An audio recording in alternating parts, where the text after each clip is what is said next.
Okay, let's talk about cell phones in school. It's a huge topic, and it affects pretty much everyone: students, parents, teachers. Today, we're going to break down the official mobile device policy for the Barstow Unified School District, so there's no confusion about what the rules actually are. The policy document itself kicks off with this line it really gets to the heart of the matter. We all know how attached we are to our phones, but in a classroom, they can be a massive distraction. So the real challenge is finding that sweet spot, right? That balance between being connected and actually concentrating on learning. And that's exactly what this policy is trying to do. Find that balance. So we're going to walk through the official rules step by step. The goal here is to make sure everyone, from students to parents to the staff, is on the same page. All right, let's dive into the most important part, the one everyone really wants to know about.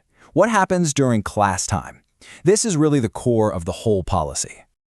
Okay, so the rule itself, it's super simple and direct. When you're in class, your device has to be turned completely off. And I mean off, not just on silent or vibrate. Then it has to be put away, out of sight. And this doesn't just mean your phone. We're talking smartwatches, tablets, basically any mobile device you've got. So the district gives you 3 clear options for where to put your device. Some classrooms might use those yonder pouches or have a special sealed cabinet. The third option, and probably the most common, is to just keep it in your backpack or purse. But, and this is the key detail, you cannot touch it or access it during class. It has to stay out of sight and hopefully out of mind. Okay, so we've covered all the don'ts. But what about the do's? When can you actually use your device? Because this policy isn't a total ban, there are some very specific exceptions. The general rule of thumb is pretty flexible, actually.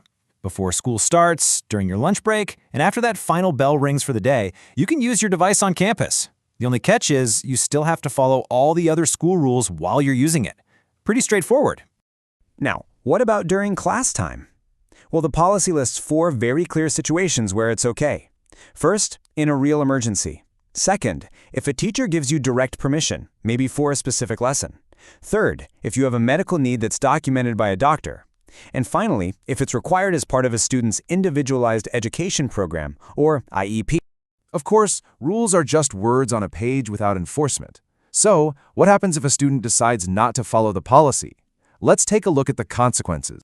It really boils down to 2 main things. First, the student could face disciplinary action. And second, a staff member can temporarily confiscate the device. Now, it's really important to know that if your device is taken, the policy says it will be stored securely until it can be returned. And here's a crucial point. The policy's reach isn't just limited to the classroom or even the school grounds. On-campus misuse is pretty obvious, right?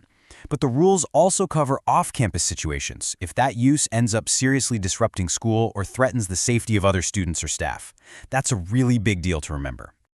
All right, let's get into the nitty-gritty. This last part covers some incredibly important stuff about privacy, device searches, and who's responsible if something goes wrong. This is the fine print everyone really needs to understand. And this brings us to a huge question, probably one you're already thinking about. Can a principal or a teacher just decide to search your phone? Well, the policy is very, very specific about this. A school official can only search a student's device if one of 3 things is true. They have permission from a parent, they have a legal warrant, or, and this is a very high bar, there's a genuine emergency that involves immediate danger of death or serious injury. So no, they can't just search it on a whim. And here is the final, absolutely critical piece of information for every single family. When a student brings a device to school, they are doing it at their own risk. The district makes it crystal clear that they are not responsible if that device gets lost, stolen, or damaged. So, there you have it. That's the Barstow school phone policy from top to bottom. It's a clear attempt to cut down on distractions while still making room for emergencies and the way we communicate today.